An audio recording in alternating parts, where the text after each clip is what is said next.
नमस्ते और स्वागत है आप सभी का हमारे इस खास पॉडकास्ट में। आज हम बात करेंगे उस सच की जो अक्सर कोर्ट की दीवारों के पीछे छुप जाता है।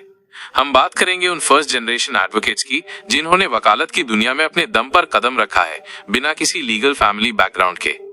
आप में से बहुत से लोग सोचते होंगे कि एडवोकेसी सिर्फ सूट बूट पहनने और दमदार बहस करने का नाम है, पर इसकी हकीकत खासकर नए एडवोकेट्स के लिए बहुत अलग है।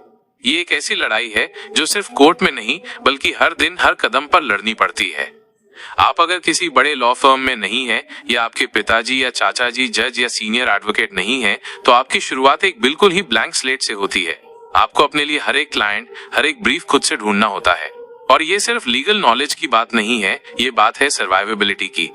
शुरुआती दौर में सबसे बड़ी चुनौती होती है किसी सीनियर एडवोकेट के साथ जुड़ना। बहुत से जूनियर्स को लगता है कि अगर वो किसी सीनियर के साथ काम करेंगे तो उन्हें बहुत कुछ सीखने को मिलेगा, और ये बात सच भी है। पर इसकी दूसरी साइड ये है कि कई बार सीनियर्स का व्यवहार नए लोगों के प्रति अच्छा नहीं होता।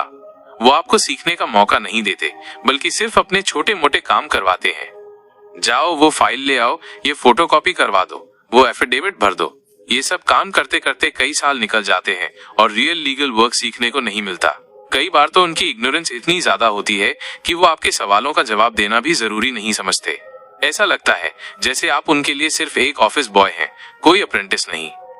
मैंने खुद ऐसे कई जूनियर्स को देखा है जो सुबह 9 बजे से रात 10 बजे तक काम करते हैं और उन्हें मिलती है बस इतनी स्टाइपेंड कि उनका किराया और खाना भी ठीक से नहीं चल पाता।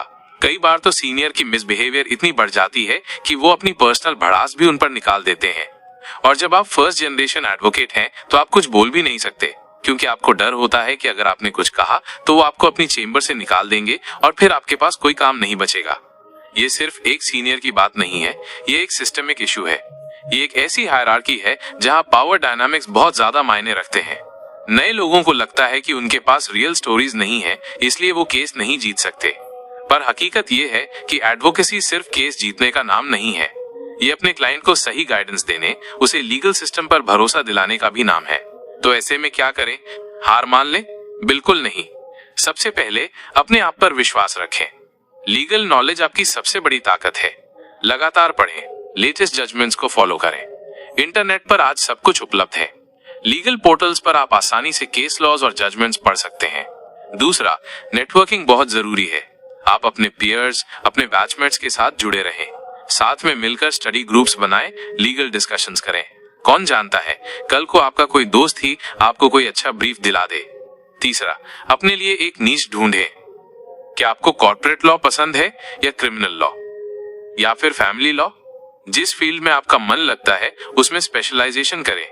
इससे आपको उस फील्ड में एक्सपर्टीज मिलेगी और लोग आपको उसी के लिए जानेंगे। और सबसे अहम बात, रेजिलियंस रखें। ये सफर लंबा है, मुश्किल है, लेकिन नामुमकिन नहीं है। धैर्य रखें। हर छोटे बड़े केस को एक सीखने का मौका माने। हर क्लाइंट को अपना सबसे महत्वपूर्ण क्लाइंट माने, चाहे वो कितना भी छोटा क्यों ना हो। याद रखें, आज के बड़े बड़े एडवोकेट्स भी कभी आपकी जगह पर थे। उन्होंने भी इसी तरह से शुरुआत की थी। फर्क सिर्फ इतना है कि उन्होंने हार नहीं मानी। तो आप भी मत मानना। अपने पैशन को फ्यूल बनने दो, अपने फ्रस्ट्रेशन को मोटिवेशन बनने दो। आज के लिए बस इतना ही। अगली बार फिर मिलेंगे एक नई कहानी और एक नए मुद्दे के साथ। तब तक के लिए धन्यवाद और ऑल द बेस्ट।